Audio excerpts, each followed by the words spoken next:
Hello दोस्तों, welcome back to my channel. अगर आपने अभी तक मेरे चैनल को सब्सक्राइब नहीं किया है तो जल्दी से मेरे चैनल को सब्सक्राइब कर दें। एपिसोड 10 की शुरुआत में ही दोंग चंगवान से कहता है कि जिमिंग ने वेडिंग टेंडर का तुम्हारा रिवाइज्ड वर्जन अप्रूव कर दिया है। ये सुनकर चंगवान को बहुत खुशी होती। ही दोंग इसको काम की एक फाइल देता है तो चंगवान कहती है कि मैं इसको अभी जल्दी से कर देती हूँ। तो हीदोंग कहता है कि इतनी जल्दी नहीं है, तुम आराम से पहले जाकर लंच करो क्योंकि मैं और जिमिंग लंच करने के लिए जा रहे हैं और हम 3 बजे से पहले वापस नहीं आएंगे। इतने में यहाँ पर जिमिंग आकर हीदोंग को अपने पास बुलाता है। जिमिंग गुस्से में हीदोंग से कहता है कि तुम इसको काम स्किप करने की एडवाइस कैसे दे सकते हो। हीदोंग कहते हैं कि मैं तो रिलैक्स करने में इसकी मदद कर रहा था। जब से इसने हमारे डिपार्टमेंट में काम करना शुरू किया है तो ये 9 बजे से पहले तो घर जाती ही नहीं है। अगर तुम इससे ऐसे ही काम करवाते रहे तुम्हारे पास इतना केपेबल स्टाफ नहीं रहेगा। जिमिंग हीदोंग से कहता है कि मुझे तो लगता है कि तुम्हारी जॉब जाने वाली है। ये कहकर जिमिंग चला जाता है। हीदोंग चंगवान से आकर कहता है कि तुम पहले जाकर लंच करो, काम बाद में कर लेना। अब वो यूँ देख रही होती है कि चंगवान कॉल सुनने के लिए बाहर जा रही है। चंगवान नीचे आती है तो जियालिंग इसका कार में इंतजार कर रहा होता है। ये चंगवान से कहता है कि मैं तुम्हें एक जगह दिखाने के लिए लेकर जाना चाहता हूँ, लेकिन चंगवान इसको इग्नोर करके जा रही होती है तो जियालिंग कार का हॉर्न बजाने लगता है। चंगवान कहती है कि ये तुम क्या कर रहे हो। जियालिंग कहते है कि जब तक तुम कार में नहीं बैठोगी मैं हॉर्न बजाता रहूंगा। चंगवान को इसकी बात माननी पड़ती है। अब जियालिंग चंगवान को एक घर दिखाने के लिए ले आता है। जियालिंग कहते है कि तुम्हें ये घर कैसा लगा है। जैसे ही मेरे डैड को पता चला कि हमारी शादी हो रही है तो उन्होंने हमारे लिए ये घर खरीदा है। अगर तुम्हें ये घर पसंद आया है तो मैं ये घर तुम्हारे नाम कर दूंगा। चंगवान कहती है कि हम पहले भी इस बारे में बात कर चुके हैं कि अगर हमारे पेरेंट्स हमारी मदद करेंगे तो वो हमारी लाइफ में इंटरफेयर करेंगे। हमने तो ये डिसाइड किया था ना कि हम अपनी मेहनत से खुद मिलकर अपना घर खरीदेंगे। जियालिंग कहता है कि हमें रियलिटी को भी एक्सेप्ट कर लेना चाहिए। शंघाई में घर बहुत महंगे हैं और हम दोनों यहाँ पर घर खरीदना अफोर्ड नहीं कर सकते, और वैसे भी शादी के बाद हमें रहने के लिए कुछ जगह तो चाहिए ना। चंगवान जियालिंग से कहती कि तुम्हारे डैड ने हमें ये घर इसलिए गिफ्ट किया है क्योंकि तुम्हारे डैड चाहते हैं कि मैं वेडिंग में उनकी मदद करूं। जियालिंग कहते हैं कि अगर तुम मदद कर सकती हो तो ये तो अच्छी बात है। अब हम फैमिली हैं तो हमें एक दूसरे की मदद तो करनी चाहिए। चंगवान कहती कि मुझे माफ करना, लेकिन मैं वेडिंग में मदद नहीं कर सकती और ना ही मैं ये घर लूंगी। ये कहकर चंगवान चली जाती है। आज जाओ के ऑफिस में तियान फेंग को काम होता है लेकिन प्रिंटर काम नहीं कर रहा होता। सास की मदद करने के लिए जाता है तो ये देखता है कि यहाँ पर एक कागज फंसा हुआ है। जाओ जब इस कागज को देखता है तो इसके अंदर चंगवान और जियालिंग का नाम लिखा होता है। ये एक प्रीनप्शियल एग्रीमेंट होता है। अब चंगवान को जाओ कॉल करके इस एग्रीमेंट के बारे में बता देता है। चंगवान अब जियालिंग से इस एग्रीमेंट के बारे में पूछती है तो जियालिंग कहते हैं कि तुम किस एग्रीमेंट की बात कर रही हो। चंगवान कहती है कि मुझे तुम पर यकीन नहीं आ रहा। तुमने मेरे भाई को परमानेंट पोजीशन दिलवाने के लिए उसकी मदद की, फिर तुम्हारे डैड ने मुझे एक घर गिफ्ट किया ताकि मैं वेडिंग में उनकी मदद करूं, और इस सब के साथ ही तुम मेरे साथ एक प्रीनप्शियल एग्रीमेंट भी साइन करना चाहते हो। तुमने ही मुझे घर सिर्फ इसलिए गिफ्ट किया है ताकि मैं बिजनेस में तुम्हारी मदद कर सकूं। तुम तो सिर्फ मेरा इस्तेमाल कर रहे हो। ये कहकर चंगवान गुस्से में यहाँ से चली जाती है। जाओ चंगवान के पास आ जाता है। जाओ चंगवान से कह रहा होता है कि मुझे बहुत गुस्सा आ रहा है कि ये लोग ऐसा कैसे कर सकते हैं। ये चंगवान से कहते कि अब मैं किसी और को तुम्हें हर्ट करने नहीं दूंगा। चंगवान कहती है कि तुम प्लीज इस एग्रीमेंट वाली बात के बारे में पेरेंट्स को नहीं बताना। साओ कहते कि ठीक है। चंगवान कहती है कि दोनों फैमिली एक दूसरे की रिस्पेक्ट नहीं करती। इस तरह की सिचुएशन में मेरे और जियालिंग के लिए यही बेहतर है कि हम दोनों ब्रेकअप कर लें। इसके बाद ये दोनों जब घर पर आते हैं तो इनकी मॉम ने आज बहुत अच्छा डिनर प्रिपेयर किया होता है। ये देखकर चंगवान और साओ दोनों ही पूछ रहे होते हैं कि ऐसी कौन सी गुड न्यूज है जो आपने इतना अच्छा डिनर प्रिपेयर किया है। तो मॉम इनको बताती है कि हमारा घर डिमोलिश होने वाला है। ये सुनकर चंगवान और साओ भी खुश होते हैं। जियालिंग गुस्से में अपने घर पर आता है और अपनी मॉम से इस एग्रीमेंट के बारे में पूछने लगता है। चंगवान गुस्से में कहता है कि आप मेरी शादी को इतना मुश्किल क्यों बना रही हैं? तो उसकी बहन कहती है कि मैंने और मॉम ने तो ये सब कुछ तुम्हारे फायदे के लिए ही किया है। जियालिंग कहते हैं कि मैं पहले ही जानता था कि इस सब का जरूर तुमसे ताल्लुक होगा। तुमने खुद तो शादी कर ली है लेकिन अभी तक अपना घर तुम खुद मैनेज नहीं कर पाती, तो प्लीज मेरी लाइफ से तुम दूर ही रहो।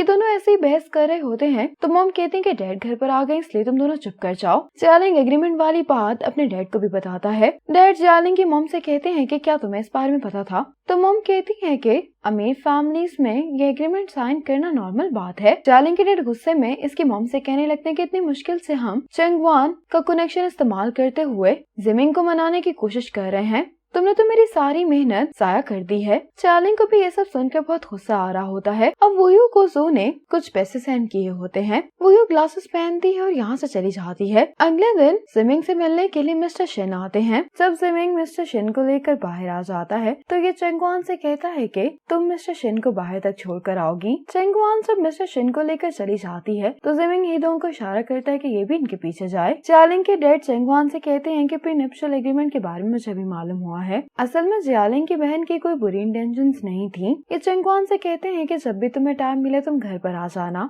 मैं जियाली से कहूंगा कि वो तुमसे माफी मांगे। ये कहकर जियालिंग के डैड जाने लगते हैं तो चंगवान कहती है कि मैं चाहती हूँ कि आपकी कंपनी ही बिड जीते, लेकिन मैं विश करती हूँ कि देशन इसको जीतने के लिए सिर्फ अपनी मेहनत पर रिलाय करेगा। मैं उम्मीद करती हूँ कि आपको मेरी बात समझ में आ गई होगी। ईदोंग अब सारी बात आकर जिमिंग को बता देता है। एग्रीमेंट का सुनकर जिमिंग को भी गुस्सा आ रहा होता है। ईदोंग कहता है कि बिडिंग के दौरान जब तुम सबूत के जरिए ये एक्सपोज कर दोगे कि देशन इतने सालों से युद्धा के एग्जीक्यूटिव्स को रिश्वत देकर बिड जीतता रहा है तो तुम्हें नहीं लगता कि तुम चंगवान को एक बहुत ऑकवर्ड सिचुएशन में फंसा दोगे।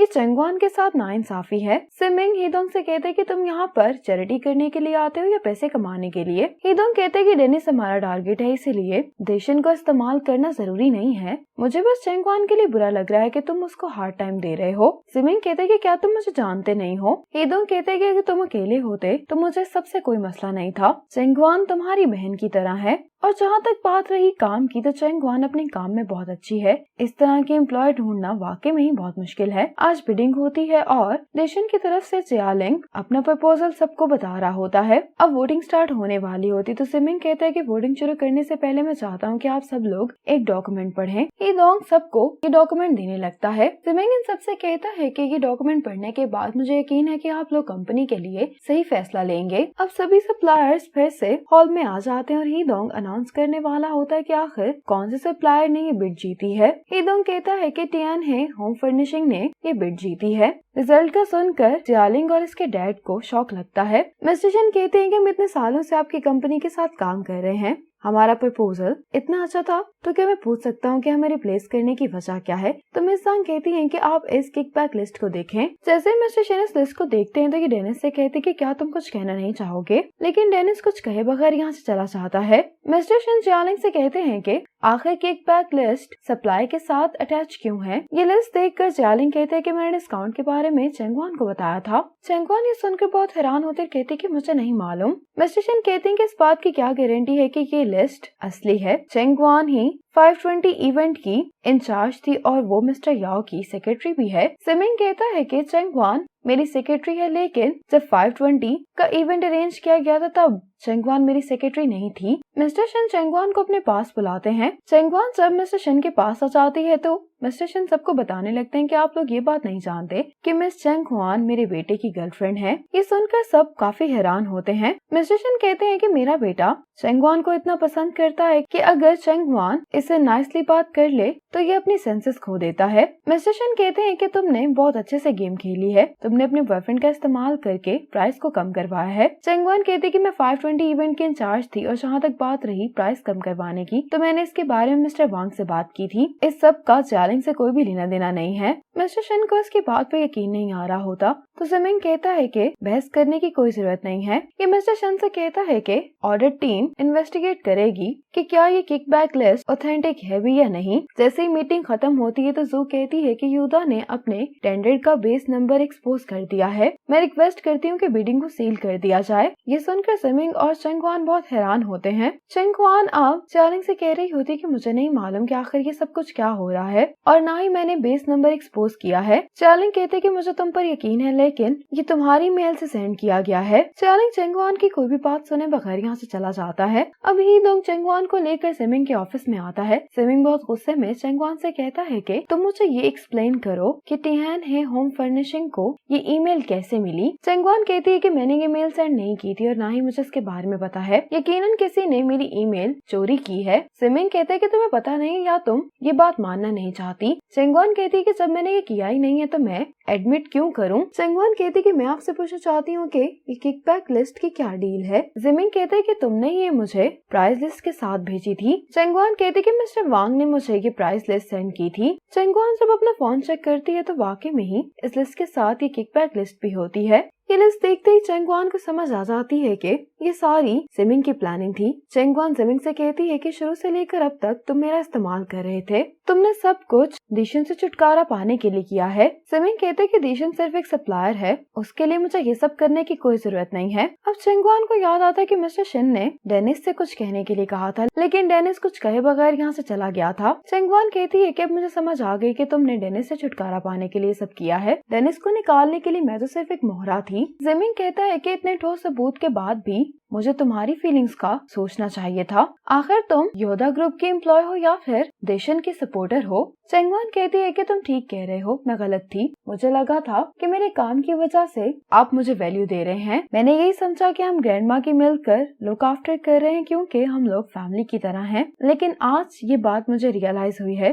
कि काम पर कोई भी आपका दोस्त और रिश्तेदार नहीं होता। जिमिंग को चंगवान की ये बातें अपसेट कर रही होती हैं। इसी मोमेंट पर ये एपिसोड खत्म हो जाती है।